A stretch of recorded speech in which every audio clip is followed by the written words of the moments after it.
अस्सलाम वालेकुम दोस्तों, मैं डॉक्टर बरजीज़। कैसे हैं आप? उम्मीद करता हूं कि आप ठीक होंगे।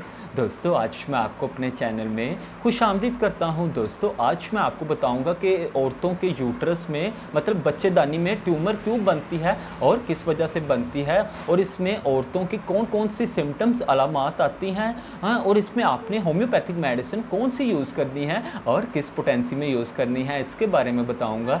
दोस्तों, वीडियो को स्किप मत कीजिएगा। वीडियो आज आपके लिए बहुत ही ज़्यादा इन्फॉर्मेटिव और बहुत ही इंटरेस्टिंग वीडियो है। वीडियो को पूरा ज़रूर देखिएगा, इससे आपको बहुत ज़्यादा इन्फॉर्मेशन हासिल होगी। दोस्तों, औरतों में जौन सी यूट्रस औरतों के यूट्रस में मतलब कि बच्चेदानी में जौन सी ट्यूमर बनती है, मतलब रसूली बनती है, वो एक कैंसर वाली रसूली नहीं होती, बल्कि वो एक आम ट्यूमर होती है, आम रसूली होती है। और हम इसको आम अल्फाज में, जो इसका कॉमन नेम है, जिसको हम दूसरे तरीके से दूसरे अल्फाज में यूट्राइन फाइब्रॉइड्स के नाम से भी जानते हैं। दोस्तों, यूट्राइन फाइब्रॉइड्स जो सी है औरतों में, जब औरतों में जो सा हार्मोन्स की इनबैलेंसिंग होना शुरू हो जाए तो औरतों में दो अहम हार्मोन्स पाए जाते हैं। पहला हार्मोन है दोस्तों, हार्मोन्स का जो सा पहला नेम है, इसको हम एस्ट्रोजन के नाम से जानते हैं, और दूसरा जो सा हार्मोन है इसको हम प्रोजेस्टेरोन्स के नाम से जानते हैं। दोस्तों, ये जो से एस्ट्रोजन और प्रोजेस्टेरोन हार्मोन जो से हैं, ये बच्चेदानी की तह को तैयार करने के लिए, बच्चेदानी की जो सी तह को तैयार करने के लिए, मतलब कि हमल के लिए, प्रेगनेंसी के लिए तैयार करने में मददगार होते हैं। और साथ ही साथ फीमेल्स में जो से एस्ट्रोजन्स की जो सी मिकदार है, अगर वो ज़्यादा तेज़ हो जाए, मिकदार ज़्यादा हो जाए, तो जिसकी वजह से जो से एस्ट्रोजन्स यूट्राइन फाइब्रॉइड्स बनने का ज़्यादा खतरा हो सकता है। अगर एस्ट्रोजन्स मेनोपॉज के बाद जो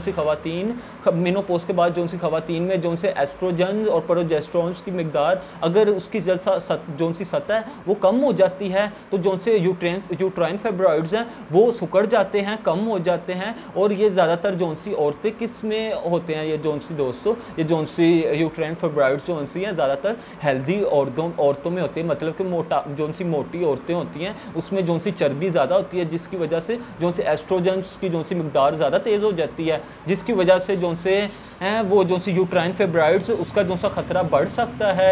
और साथ ही साथ ये जो सी यूट्राइन फाइब्रॉइड्स किस एज में होते हैं दोस्तों, ये यूट्राइन फाइब्रॉइड्स जो सी हैं 30 से 40 साल की औरतों में पाए जाते हैं। और ये जेनेटिकली किस तरह आते हैं, अगर दोस्तों ये आपकी मामा या बड़ी बहन को अगर यूट्राइन फाइब्रॉइड्स की ख़तरनाक डिजीज़ है, तो दोस्तों तो आप में भी ये जो सी यूट्राइन फाइब्रॉइड्स की जो सी ख़तरनाक डिजीज़ है वो आ सकती है।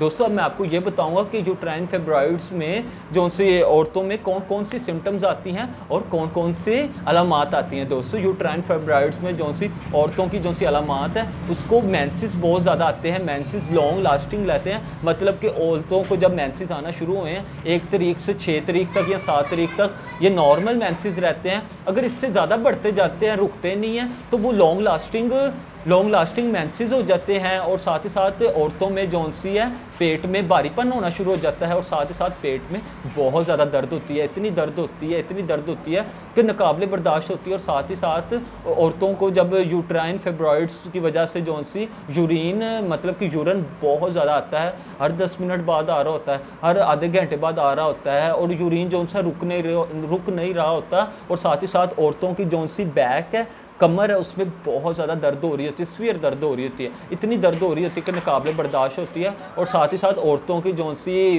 बाजू वगैरह हैं उसमें भी बहुत ज़्यादा दर्द होती है, जॉइंट्स में बहुत ज़्यादा पेन होती है, सीवियर पेन होती है, इतनी दर्द होती है कि नाकाबिले बर्दाश्त होती है। और साथ ही साथ औरतों की जो सी टांगें हैं, टांगों में भी बहुत ज़्यादा दर्द होती है, सीवियर दर्द होती है, इतनी दर्द होती है कि नाकाबिले बर्दाश्त होती है। और साथ ही साथ औरतों की जो सी है सर में भारीपन होना शुरू हो जाता है, और साथ ही साथ सर में इतनी दर्द होती है, इतनी पेन होती है कि नाकाबिले बर्दाश्त होती है। अब मैं दोस्तों आपको बताऊंगा कि आपने होम्योपैथिक मेडिसिन को किस पोटेंसी में यूज़ करना है और कितने दिन यूज़ करना है। दोस्तों, अब मैं जो सी होम्योपैथिक मेडिसिन का नेम है दोस्तों कार्बो एनिमेलिस।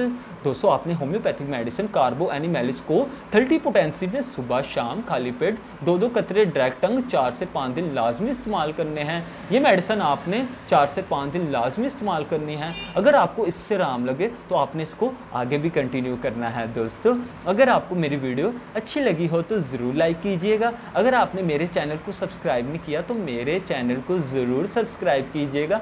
मैं आपके लिए इसी तरह नॉलेजेबल और इन्फॉर्मेटिव वीडियोस लाता रहूँगा। खुदा हाफिज़।